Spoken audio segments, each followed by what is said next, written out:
It's gonna be a long year. How's it going, everyone? Today is the first day of the whole year movie watching challenge thing that I have put on myself to do. Why? I don't know. Because I have nothing better to do, that's why. Alright, so for the very first film that I will be reviewing for you is 10 Cloverfield Lane. Now, when this came out, I was incredibly excited, not only because of the marketing, but also because I thought that the premise for it was great. And if you don't know what it is, I'm not going to say. Pretty much most of these reviews are going to be spoiler-free, so I'm not really going to give away a whole lot. But what the story of this is about is a woman awakens in a post-apocalyptic bunker, played by Mary Elizabeth Winstead, who is met up with John Goodman. And he's kind of quiet, keeps to himself, doesn't exactly say what the heck is going on, and so it leads this kind of big mystery. And then she meets another guy down there, and they kind of have this nice rapport, they're good friends and whatnot. But something just seems off about all this. Not only because she woke up in a bunker, knocked down and whatnot, but also just because of what he's saying about what's happening. And of course, I'm not gonna give away what's happening, but it's a great and intense film. I freaking love it. If you've seen Cloverfield, this is not anything like the first one. Not at all. This is more of a spin-off in the same universe kind of thing. And if you haven't seen Cloverfield Paradox, then you don't know how it all ties together. And I'm not going to say how it all ties together.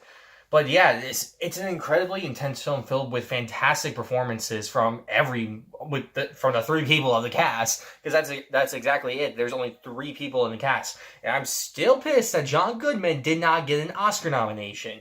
Because he is terrifying in this movie. Sully is terrifying. How do you do that? But aside from the great writing, the great performances, the great tense direction, being crammed in this bunker, the director figured that out very well. The only issue I have with the movie is the ending. Now, if you know how J.J. Abrams produces some of his movies, is that he picks some scripts that have a really good, interesting sci-fi premise to them, takes it, but then adds a little bit of flair to it, depending on what it is. And this, it's very obvious, because I feel like that the original ending was not that ending. It was more ambiguous. Of course, I'm not going to say what it is. I'm not like that. But that's the only place where I faulted, because it just feels different than everything that we've been seeing. Still intense, still good, but it just feels like, why did that have to be the ending? But that's really the only complaint I have. Everything else is fantastic about this movie.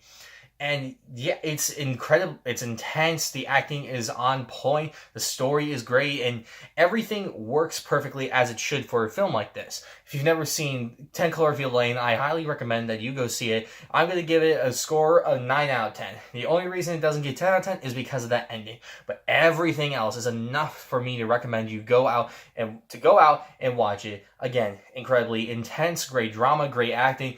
Great, pretty much everything. The ending is only a little bit slightly, it's why'd you do that?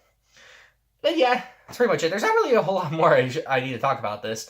Yeah, this is how I'm basically going to do these. I'm not going to do them, super incredibly long, depending on what it is. If it, makes me mad, or if I'm very passionate about it, then I will go much more in depth. Yeah. So, I hope you go out and check out 10 Cloverfield Lane, and I hope that you stay tuned for tomorrow for the next review of... What we're reviewing tomorrow, other version of me that's over there? 12 Years a Slave. Oh, God. Oh, no. Not the sadness. This is gonna be a hard one. Whoopity-doo. I'll see you guys tomorrow. Alright, peace.